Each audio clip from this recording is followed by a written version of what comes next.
रबाले परिसरामध्ये या ठिकाणी अद्ययावत अशा नेमबे महानगरपालिकेची शाळा आहे आणि या शाळेमध्ये कष्टकरी जी वसाहत आहे, रबाल असेल, आंबेडकर नगर असेल, विविध या टी एमआयडीसी मधली जी कष्टकरी वसाहत आहे, त्या वसाहतील विद्यार्थ्यांसाठी ही शाळा आहे आणि विशेष करून या शाळेचं एक नावलौकिक म्हणायला हरकत नाही, कारण अनेक विद्यार्थी प्रत्येक क्षेत्रात प्रगतीपथावर आहेत.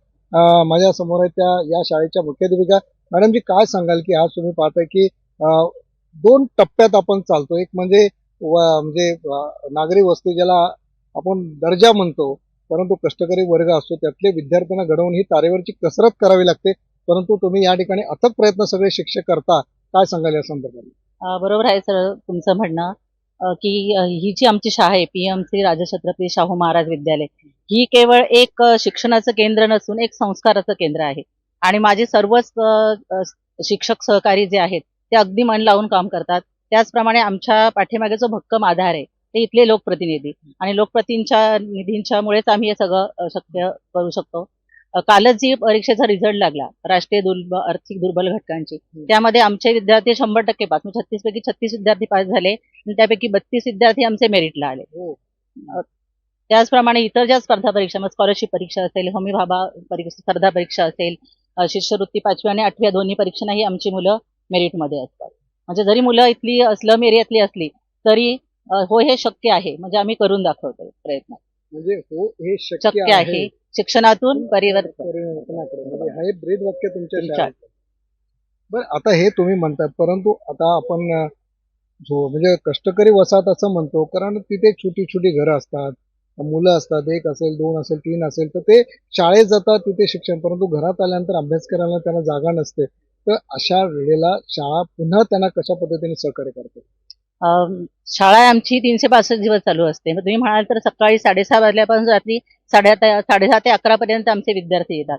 म्हणजे शाळेच्या वेळात शिक्षण दिलं जातं असं नाही, तर त्यामध्ये जादा शिक्षक असतील किंवा 10वीची जी मुलं आहेत त्यांना घरी अभ्यासासाठी तसे वातावरण नाही, त्यामुळे इथे नाईट क्लासेस सुद्धा चालतात. त्याचप्रमाणे जे क्रीडा क्षेत्रातील जे आमचे आता विद्यार्थी आहेत ते नॅशनल लेव्हलपर्यंत गेले. मग अशा विद्यार्थ्यांना सुद्धा संध्याकाळी जेव्हा ही मुलं शाळा सुटते 6 वाजता, त्यानंतर आमचं दुसरं सेशन चालू होतं, ते म्हणजे जी क्रीडाची मुलं आहेत ती येऊन इथे प्रॅक्टिस करतात. त्यामुळे 10:30 ते 11 पर्यंत ही मुलं इथे प्रॅक्टिस करत असतात.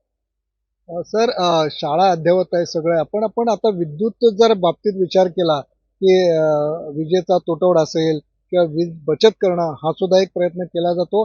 आज ही शाळा अशी आहे की यामध्ये या ठिकाणी अपारंपरिक ऊर्जेचा सुद्धा वापर करण्यात आलाय. टेरेसचा वापर, आपण त्या पॅनलच्या माध्यमातून वीज निर्मिती करण्याचा प्रयत्न आहे. माजी महापौर आणि नवनिर्वाचित नगरसेवक आणि प्रशासनाच्या माध्यमातून त्या ठिकाणी पॅनल लावलेले आहेत. काय सांगाल या संदर्भात? आपण वीज बचत चांगला प्रश्न विचारलेला आहे, कारण प्रत्येकाने वीज बचत केली पाहिजे आणि आमच्या शाळेचा त्यामध्ये सहभाग आहे. आदरणीय सोनवणे साहेब, माजी महापौर, नवी मुंबई महानगरपालिका, स्थानिक नगरसेवक यांच्या प्रेरणेने आपल्या शाळेमध्ये सोलर पॅनल बसवलेले आहे. आमची शाळा ही झिरो एनर्जी शाळा म्हणून महाराष्ट्रातली एक नावाजलेली शाळा आहे. तुम्ही पाहिलं असेल की आमच्या प्रत्येक वर्गामध्ये ही सोलर पॅनलच्या विजेचा वापर केला जातो आणि वीज बचतीचा जे संस्कार आहेत ते आम्ही लहानपणापासून या विद्यार्थ्यांमध्ये रुजवण्याचा प्रयत्न करत असतो. आता ज्या उद्यानात आपण उभा आहे की आपण बघतो अनेक शाळांना खेळायलाच जागा नसते, उद्यान तर लांबचीच गोष्ट आहे. तर या ठिकाणी विद्यार्थ्यांना सुद्धा हे उद्यान कसं असावं या संदर्भात सुद्धा तुम्ही काय मार्गदर्शन करता का? अतिशय चांगला प्रश्न आहे. आमची शाळा आणि आमची परसबाग ही अतिशय सुंदर आहे आणि या परसबागेमध्ये विद्यार्थी, शिक्षक यांच्या माध्यमातून विविध औषधी वनस्पती, फुलझाडं आणि फळझाडं आपण या ठिकाणी लावलेली आहेत. विद्यार्थ्यांचा त्याच्यामध्ये सहभाग असतो आणि ही शहरातली शाळा आहे.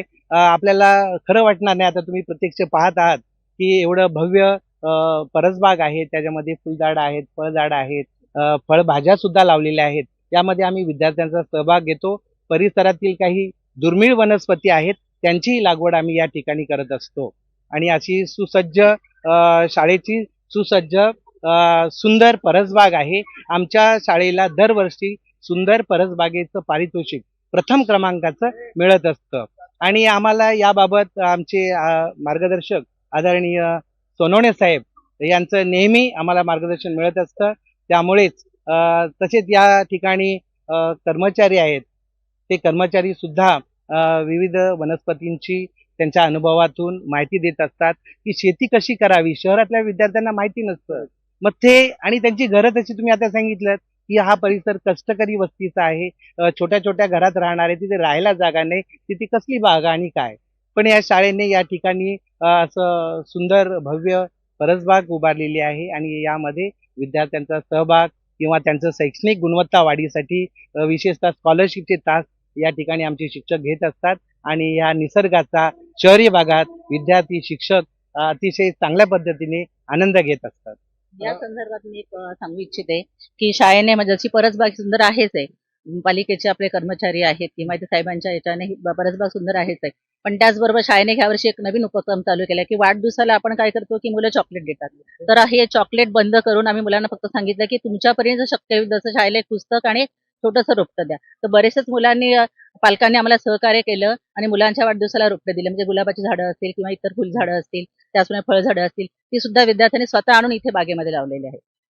बघा म्हणजे परसबाग, शाळा परसबाग म्हणजे शहरातल्या विद्यार्थ्यांना उद्यान म्हणजे काय आणि त्या उद्यानात कुठली झाडं असतात याचं सुद्धा अनेक विद्यार्थ्यांना माहीत नसतं. परंतु या शाळेमध्ये या विद्यार्थ्यांना परसबाग आणि दुसरा नवीन त्यांनी उपक्रम सुरू केलाय तो म्हणजे वाढदिवस तुम्ही मोठ्या प्रमाणात साजरा करत असाल किंवा चॉकलेट वगैरे विद्यार्थ्यांना देताय त्यापेक्षा एक रोपटं द्या.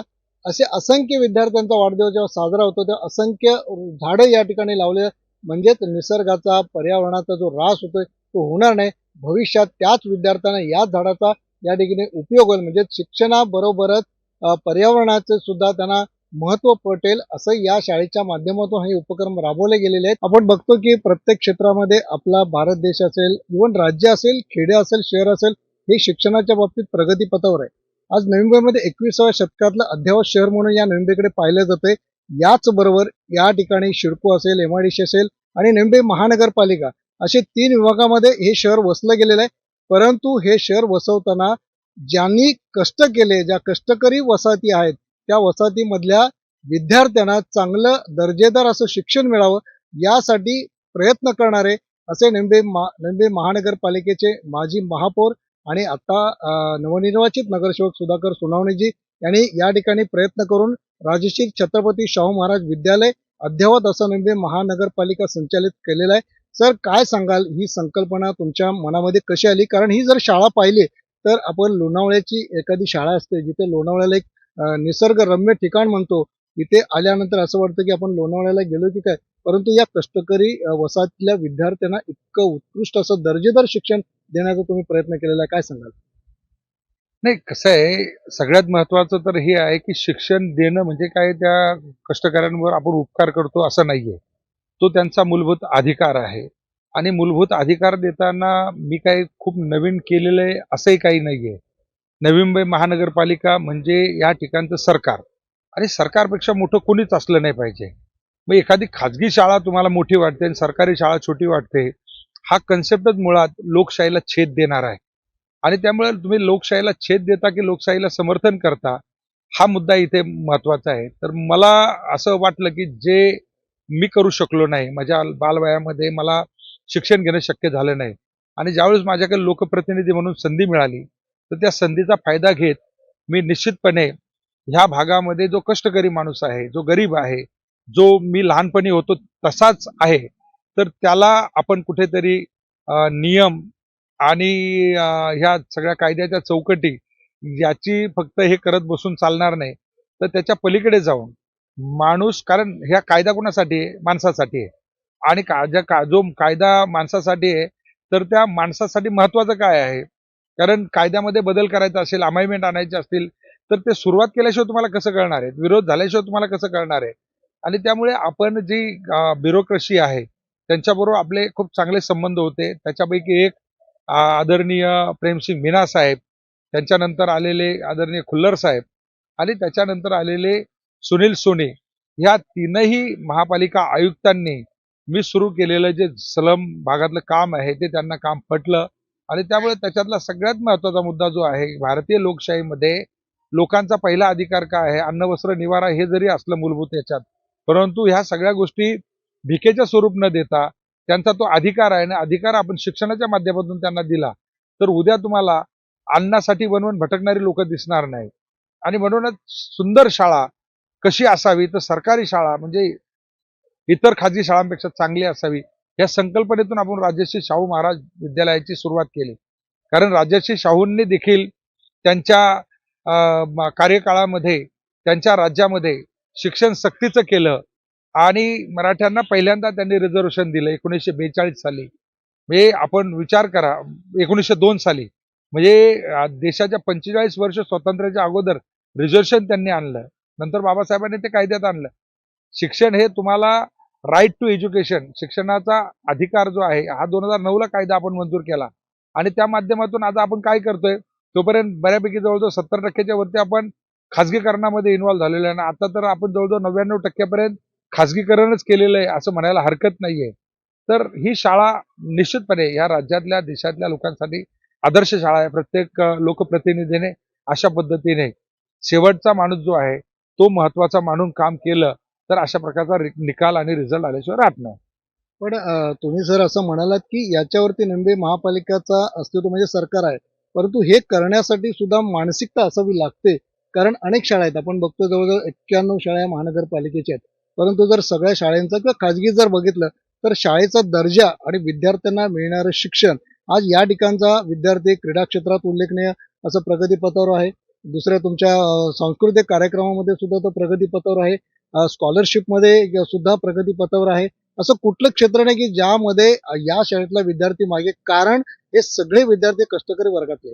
तर त्याच्यामुळे हा जो तुम्ही म्हणालात, परंतु तुम्ही जसं म्हणालात की राजश्री छत्रपती शाहू महाराजांनी ज्या पद्धतीने केलं हे नाव सुचवणं किंवा या शाळेवरती एक निगा म्हणजे आपण म्हणतो ना की एक लक्ष असणं तरच ते होऊ शकतं. काय सांगाल या संदर्भात? नाही, लक्ष बघा, लोकप्रतिनिधीचं लक्ष असलंच पाहिजे. रिझल्ट जो आहे तो प्रशासनाच्या माध्यमातून दिसला असता तर 6 वर्ष निवडणुका झाल्या नाही, त्या काळामध्ये खूप चांगलं काही झालं असतं.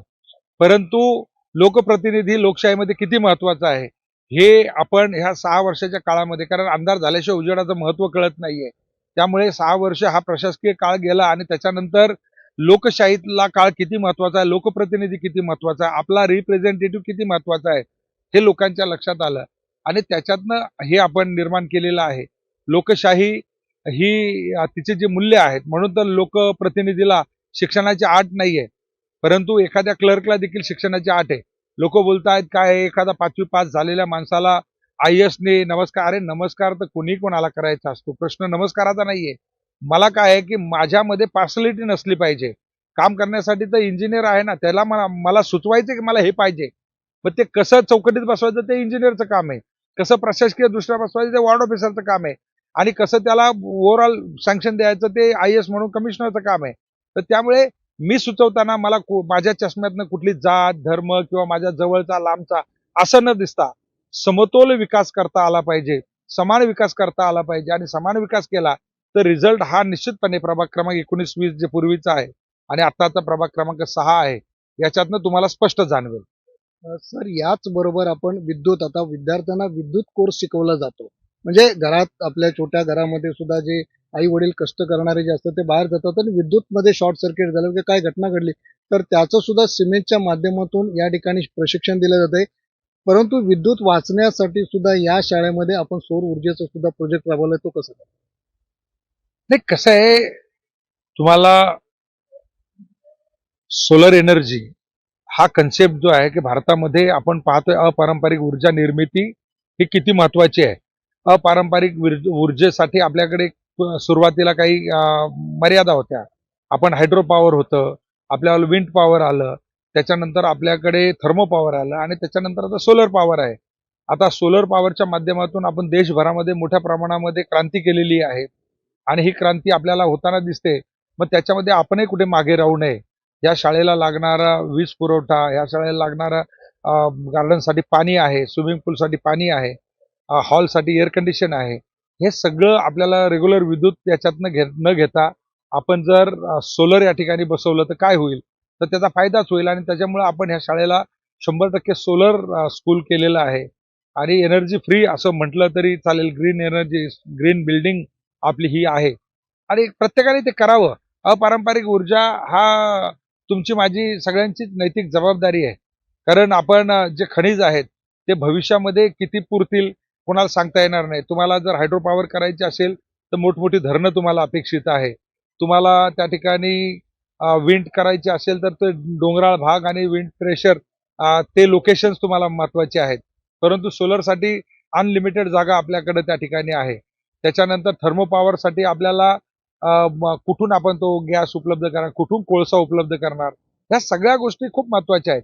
तर त्यामुळे पारंपरिक ऊर्जेपेक्षा अपारंपरिक ऊर्जा किती महत्वाची आहे हे आपण याच्यातनं दाखवलेलं आहे. आणि जसं आपण म्हणाला की सिमेंटच्या माध्यमातून आपण मुलांना तारतांत्रिक इलेक्ट्रिसिटी कशी हाताळावी, घरामध्ये जर छोटासा फॉल्ट झाला तर त्याच्यातून अपघातानं वाचण्यासाठी त्या तारा कशा हाताळाव्यात, प्राथमिक उपचार आपण ज्याला म्हणतो की एखादी जखम झाल्यावर प्राथमिक उपचार कसे करावे डॉक्टरकडे जाण्याच्या आधी, तसं आपल्या घरामध्ये एखादा शॉर्ट सर्किट झाला तर काय बंद करावं, काय सुरू ठेवावं आणि त्याच्यानंतर तारतांत्रिकाला बोलवावं. तर ही जी पूर्वकल्पना आहे ही मुलांना मिळावी म्हणून आपण अशा प्रकारचे कोर्सेस, वोकेशनल कोर्सेस आपण जे सुरू केलेले सिमेंटच्या माध्यमातून, ती एक गरज आहे आणि ते प्रत्येक शाळेने करावं. ते काय मराठी शाळेनेच करावं असं काय नाही. सीबीएसई स्कूलला देखील त्या मुलांना घरामधले इक्विपमेंट्स हाताळता आले पाहिजे. फक्त स्मार्टफोन हाताळून चालणार नाही, तर आपण ज्याच्यावर जगतो ते इक्विपमेंट्स देखील त्यांना हाताळता आले पाहिजे. विद्यार्थ्यांना जेव्हा मूल जन्माला येतं त्यावेळेला शाळेत जाईपर्यंत आई वडिलांचे संस्कार असतात, त्याच्यानंतर शाळेत आल्यानंतर शिक्षकांचे संस्कार असतात. या इथे विद्यार्थ्यांना जसं शिक्षक घडवतात तसेच पालकांचं सुद्धा अद्य कर्तव्य असतं आणि ते अद्य कर्तव्य या ठिकाणी बघायला मिळालेलं आहे. तुम्ही आदर्श पालक संस्कार पुरस्कार देण्याचा तुम्ही प्रयत्न केला आणि त्याला यश प्राप्त झालंय. या संदर्भात सुद्धा तुम्ही काय सांगा? नाही, आदर्श पालक पुरस्कार आम्ही जे दिले परवा, त्याचं कारण एकच आहे. कारण इथं बरेचसे असे पालक आहेत त्यांना शिक्षणाचा काहीच गंध नाहीये आणि शिक्षणाबद्दल जागरूकता त्यांच्याकडेच नाही तर त्यांच्या मुलांमध्ये कुठून येणार. मी तुम्हाला सांगतो की मला ह्या 2 वर्षामध्ये असा अनुभव आलेला आहे की किमान 6-6, 7-7 मुलं 10वीच्या पेपरलाच येत नाहीत आणि त्यामुळे आमचा जो निकाल आहे तो 100% लागत नाही, कारण पेपरलाच मुलं आले नाही तर ते नापास होणार आहेत. आणि आता हे जे प्रायमरीचे, प्री प्रायमरीचे जे मुलं आहेत ते देखील परीक्षेच्या काळामध्ये ऍबसेंट राहत आहेत. मुलांमध्ये जागरूकता असण्यापेक्षा पालकांमध्ये जागरूकता असणं किती महत्वाचं आहे. आणि अशा पालकांना जर घडवायचं असेल, अशा पालकांना जर काय आदर्श द्यायचा असेल, तर जे पालक मुलांकडे खूप चांगल्या प्रकारे त्यांचं संगोपन करतात, त्यांच्यावर संस्कार करतात, तर अशा पालकांचं जर आपण अशा प्रकारच्या ट्रॉफी देऊन सन्मान केला तर इतरही पालकांना त्याच्यावर मोटिवेशन मिळणार आहे आणि ते देखील आपल्या पाल्याची जबाबदारी चांगल्या पद्धतीने घेऊ शकतायत. हा एकमेव त्याच्या पाठीमागचा उद्देश आहे.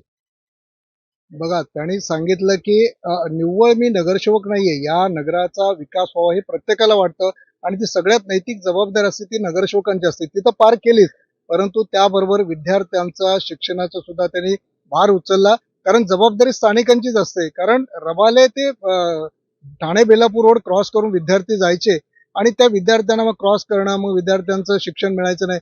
पहिलं जर तिथे घेतलं असेल तर या ठिकाणी शाळा तयार केली आणि त्या शाळेमधून विद्यार्थ्यांना कशा पद्धतीने त्यांचं भविष्य घडवता येईल हा पहिला त्यांनी नगरसेवक झाल्यानंतर तो पहिला प्रश्न तो उचलला आणि तो यशस्वी झाला. त्याचबरोबर आधुनिकीकरण कशाला म्हणतात, विद्यार्थ्यांना शिक्षण देणं म्हणजे तेवढंच नाही तर आधुनिकीकरणाबरोबर सुद्धा विद्यार्थी घडले पाहिजेत आणि विद्यार्थ्यांना जसं शिक्षक घडवतात तसेच पालकांनी सुद्धा त्यांना आदर्श घडवण्यासाठी प्रयत्न केला, परंतु ते घडण्यासाठी सुद्धा पालकांना आदर्श घडवणं हा एक या ठिकाणी नवीन पायंडा या ठिकाणी सोनाने सरांनी खरोखर घेतला आणि त्यांना पुरस्कार सुद्धा दिला. अपारंपरिक ऊर्जेच्या बाबतीत सुद्धा आपण विचार केला तर तो सुद्धा या ठिकाणी वीज बचतचा सुद्धा ही संकल्पना राबवली गेलेली आहे. अशी अद्यावत अशी नवी महानगरपालिकेची शाळा आहे ज्याच्या एक आपले जे नगरसेवक आहेत त्यांच्या प्रयत्नाला यश प्राप्त झालंय म्हणून या ठिकाणी असंख्य विद्यार्थी प्रगती पथावर आहेत. या ठिकाणी आज त्यांनी सांगितलेलं आहे या वर्गामध्ये जे विद्यार्थी बसलेले आहेत ते सर्व विद्यार्थी स्कॉलरशिपचे विद्यार्थी आहेत. शाळेत शिक्षण दिलं जातं पण शाळेच्या व्यतिरिक्त सुद्धा बाहेरच्या ज्या स्पर्धा असतात त्या स्पर्धेमध्ये सुद्धा मुलांनी गुणवत्ता घ्यावी यासाठी या ठिकाणी स्कॉलरशिपचं प्रशिक्षण दिलं जातं. आणि माझ्यासमोर जे शिक्षक आहेत, मॅडमजी काय सांगाल, हे जे विद्यार्थी आता प्रत्येक वर्गात विद्यार्थी असतात त्यांची गुणवत्ता कशा पद्धतीने ओळखता आणि स्कॉलरशिपमध्ये त्यांची निवड करता? पीएम श्री राजश्री छत्रपती शाहू महाराज विद्यालय या विद्यालयामध्ये परिवर्तन स्पर्धा परीक्षा घेतली जाते आणि यावेळी कोणकोणती मुलं म्हणजे स्कॉलर आहेत, हुशार आहेत ती निवडली जातात आणि प्रत्येक इयत्ते म्हणजे पहिलीपासून घेतले जातात त्या 8वी पर्यंत. मग प्रत्येक इयत्तेतून ते निवडल्यानंतर आता 7वीला स्कॉलरशिप झालेली आहे. मग ते आम्ही त्यांची निवड केली जे स्कॉलर विद्यार्थी आहेत त्यांचे, आणि मग स्कॉलरशिपला त्यांचा अभ्यास करायला सुरुवात घेतली. आणि ते करताना प्रत्येक वर्गातून हुशार विद्यार्थी घेतले आणि ते एक वर्ग वेगळा केला आम्ही त्याचा. आणि आमचे सगळे जे शिक्षक आहेत 7वी 8वीचे सगळेजण आम्ही टीम वर्कने काम करतो. फक्त नियोजन मी करत होती आणि त्या नियोजनामध्ये आम्ही सांगू आता आम्ही मे महिना, गणपतीची सुट्टी म्हणा किंवा दिवाळीची सुट्टी, या सर्व सुट्ट्यांमध्ये सुद्धा आमची मुलं आणि आमचे शिक्षक इथे अध्यापन करण्यास येत असतात. आणि हे झालं मग ऑगस्ट पर्यंत, बाबा ऑगस्ट किंवा सप्टेंबर पर्यंत त्यांचं सिलेबस पूर्ण करणं, आणि ते सिलेबस पूर्ण केल्यानंतर त्यांच्यानंतर सरावासाठी प्रश्नपत्रिका सोडून घेतल्या जातात. आणि हे सर्व प्रश्नपत्रिकांचा जो काही खर्च आहे किंवा पुस्तकांचा जो काही खर्च आहे तो आम्हाला आमच्या शालेय प्रशासन जे आहे श्री कमलेश इंगळे सर, त्यानंतर आपल्या विषय मॅडम ह्या पुरवत असतात. आणि आमचे हो हे शक्य आहे समृद्धीकडून शिक्षणातून समृद्धीकडे, या हो हे शक्य आहे शिक्षणातून समृद्धीकडे, हे ब्रीदच वाक्य आहे. आणि हे वाक्य आपले माजी महापौर, आपले सध्याचे नगरसेवक, आपले सुधाकरजी सोनावणे साहेब यांच्या आशीर्वादाशिवाय, यांच्या मार्गदर्शनाशिवाय हे शक्यच नाही. आज आपण बघत आहोत, कालच रिझल्ट लागला आपल्या 8वीचा, ते NMSचा रिझल्ट लागला. त्याच्यामध्ये 38 पैकी 38 पास झालेले होते आणि त्यातमध्ये म्हणजे पात्र झालेले होते, आणि त्यामध्ये 32 विद्यार्थी हे आमचे गुणवत्ता यादीत आलेले आहेत. आणि शाळा समन्वयक श्री कमलेश इंगळे सर या सर्वांनी आपल्याला ह्या सर्व म्हणजे 7वीच्या स्कॉलरशिपच्या विद्यार्थ्यांसाठी म्हणजे झटून प्रयत्न करतात, शिक्षकही करतात आणि विद्यार्थी सुद्धा म्हणजे सुट्टीच्या काळामध्ये म्हणा, प्रत्येक सुट्टीच्या काळामध्ये पालकही तेवढे सहकार्य करतात. आता आपल्याला पालकांचं पण सहकार्य इथे मिळत आहे. त्यांच्याकडून आम्ही लिहून घेतो की बाबा या सुट्टीच्या काळातही हे क्लास चालू राहणार, आणि अशा तऱ्हेने हा अभ्यास चालू राहणार. आपली ही कष्टकरी समाजात वस्ती आहे, परंतु तरी सुद्धा पालकही समंजस्याने इथे पाठवतात. आम्ही शिक्षक सर्वजण त्यांचा सराव घेतो आणि असा रिझल्ट आपल्याला बघायला मिळतो. आता उद्या आमची 7वीची स्कॉलरशिपची परीक्षा आहे आणि त्यानिमित्त म्हणजे आता आजचा लास्ट दिवस आहे. आता उद्या बघूया काय होतंय ते. मुलांनी तयारी तर केलेली आहे पूर्ण. त्यांनी सांगितलं की स्कॉलरशिपला अनेक विद्यार्थी या ठिकाणी तयार केले जातात. हे सगळे विद्यार्थी बसले, विद्यार्थिनी सुद्धा आहेत. आपण थोडंसं जाणून घेऊया की त्यांना सुद्धा काय वाटतं ते. या ठिकाणी शिक्षकांनी सुद्धा सांगितलं की आपण स्कॉलरशिपला कशा पद्धतीने विद्यार्थ्यांची निवड करतो. आज या ठिकाणी विद्यार्थी बसलेले आहेत. हा विद्यार्थी हा स्कॉलरशिपला बसलेला. मला काय सांगशील की तू आज या स्कॉलरशिपमध्ये आज या ठिकाणी प्रशिक्षण घेतोय? आमच्या टीचरांनी खूप मेहनत करून प्रशासनाकडून की स्कॉलरशिप हे निमित्त चालू केले आहे. आम्हाला म्हणजे एकदम प्रोत्साहन मिळतो याच्यासाठी. आमच्या शिक्षणासाठी धन्यवाद. आता कसं आहे की शाळेतली परीक्षा, आपण बाहेर परीक्षेला जेव्हा जातो तेव्हा अभ्यासक्रमात कुठेतरी थोडासा बदल होतो, बरोबर आहे? तो जो बदल झाला, मग तुम्ही तो कसा अभ्यास करताय? आणि घरी आता तुम्ही कष्टकरी वर्गातले तुम्ही विद्यार्थी आहात, म्हणजे तू बालक आहे, छोटंसं घर आहे, त्या घरात तू अभ्यास कसा करतो? मग तुला सहकार्य कोणाचं मिळतं? माझ्या पप्पांचं सहकार्य मिळतो. आपण पाहतो की खाजगी शाळांमध्ये अनेक विविध योजना राबवल्या जातात, कोर्सेस सुद्धा तिथे दिले जातात, परंतु नवी महानगरपालिकेच्या अशी एक शाळा आहे की ज्या शाळेमध्ये आज हे जे संपूर्ण जे विद्यार्थी आहेत हे कष्टकरी वर्गातले विद्यार्थी आहेत. म्हणजे या नवी मुंबईमध्ये जे इमारती निर्माण होत असेल, कंपन्या निर्माण होत असेल किंवा कंपन्यांमध्ये काम करणारे कामगार आहेत, त्या कामगारांची ही मुलं आहेत. यांना ज्ञान मिळण्यासाठी या ठिकाणी अथक प्रयत्न केले जातात. असाच प्रयत्न या ठिकाणी सिमेन्स ऐक्य एज्युकेशन अँड वेलफेअर ट्रस्टच्या माध्यमातून सुद्धा केला जातोय. तर काय सांगाल, आज हे जे विद्यार्थी आज तुमच्या समोर जवळजवळ मला वाटतं 35 विद्यार्थी आज या ठिकाणी कोर्ससाठी आलेले आहेत आणि तुम्ही त्यांना मार्गदर्शन करताय, काय सांगाल?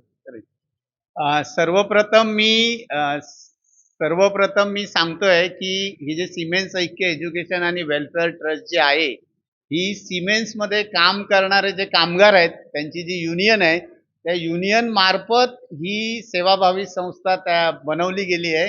आणि ह्या सेवाभावी संस्थेमार्फत गेली 25 वर्ष आम्ही ठाणे, नवी मुंबई आणि उरण या ठिकाणी ज्या सरकारी शाळा आहेत या ठिकाणी विनामूल्य संगणक प्रशिक्षण देतो आणि गेली 10 वर्ष आम्ही हा विद्युत मित्र म्हणजे घरगुती काम करताना किंवा घरामध्ये विद्युत शक्ती वापरताना जी विद्युत उपकरणं आहेत त्या उपकरणांची सुरक्षित वापर, त्यांची निगा, त्यांची दुरुस्ती आणि त्यांच्यातनं ऊर्जा बचत हे कसं साध्य करावं यासाठी आमची संस्था दॅट इज सिमेन्स ऐक्य एज्युकेशन आणि वेलफेअर ट्रस्ट ही प्रयत्न करत आहे. आणि त्याच अनुषंगाने ही जी शाळा आहे छत्रपती शाहू महाराज PM छत्रपती शाहू महाराज विद्यालय ज्याने आम्हाला हा वर्ग उपलब्ध करून दिलाय आणि 2017 पासून आम्ही या शाळेशी संलग्न आहोत आणि त्या अनुषंगाने असे वर्ग आम्ही या शाळेत वेळोवेळी घेत असतो. काय सांगशील बाळा, तू आज या ठिकाणी या कोर्ससाठी तू आलेला आहे आणि कोर्सचं नावच आहे विद्युत मित्र कोर्स. काय सांगशील विद्युत मित्र कोर्स संदर्भात? विद्युत मित्र कोर्स हा एक संस्था आहे. तरी या संस्थेने आम्हाला थोडी वायराची माहिती दिली आहे की घरात कोणताही प्रॉब्लेम आला तर याच्याने या वायरीने कसं जोडावे हे आम्हाला या विद्युत कोर्स मध्ये शिकवले जाते. तर तसेच या विद्युत कोर्समुळे आम्हाला पूर्णपणे शिकवले जाते. हे विद्युत कोर्स आम्हाला वायरीचे खूप ज्ञान देते. अजून कोणतीही अशी घटना झाली की जशी की आग लागणे, वायर जळणे, तर अशी कोणती घटना झाली तर या घटनेत काय करायचे ते आम्हाला हे विद्युत मित्र कोर्स हे सांगते. बघा, त्यांनी सांगितलं की आपण म्हणजे अगदी छोटी छोटी घरं असतात, 10 बाय 10ची घरं असतात आणि त्याच्यामध्ये विद्युत पुरवठा केला जातो म्हणजे इलेक्ट्रिक सप्लाय दिला जातो. कधी कधी अचानक लोड ज्याला म्हणतो की जास्त जर सप्लाय झाला तर कदाचित ती शॉर्ट सर्किट सुद्धा होण्याची दाट शक्यता असते आणि मग आई वडील नोकरीला जातात, मग घरामध्ये हेच विद्यार्थी असतात. मग तिथे जर अशी घटना घडली तर त्याच्यातून आपण आणि आपलं कुटुंब, आपलं घर कसं सुरक्षित ठेवता येईल हे या विद्युत मित्र कोर्सच्या माध्यमातून या विद्यार्थ्यांना प्रशिक्षण दिलं जाते.